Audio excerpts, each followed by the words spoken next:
il y en a un qui est très connu, qui est très cher et qui ne sert à rien. C'est ce qu'on appelle le cosmétique, qui peut aller de la chirurgie esthétique jusqu'au badigeon d'hiver. Quelle que soit la technique utilisée, elle ne sert à rien pour réparer des angles irréparables outrage. La deuxième technique est déjà un peu moins chère, un peu moins connue, et elle est peu utilisée, c'est de faire des exercices, c'est-à-dire de se lever de bon matin, d'aller marcher 2 heures par jour, de vivre au grand air, et ainsi de suite, c'est-à-dire de faire des exercices. Déjà, ce moyen-là demande une morale.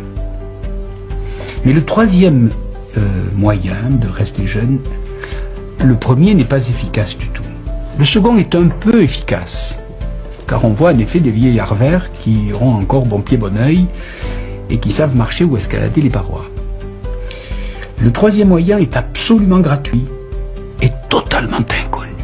Et jamais je n'ai rencontré un médecin qui le conseille à ses patients. C'est tous les jours lire un texte un peu difficile. Et tous les jours écouter un raisonnement un peu difficile. Et tous les jours faire un effort intellectuel.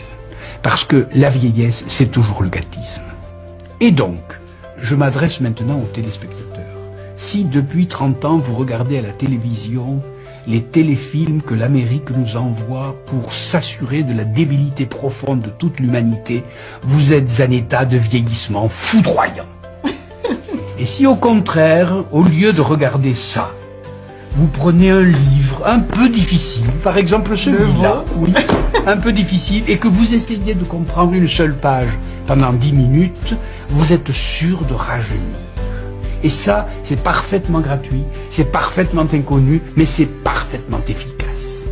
C'est-à-dire que le vrai secret de la jouvence, oui, il est dans la tête.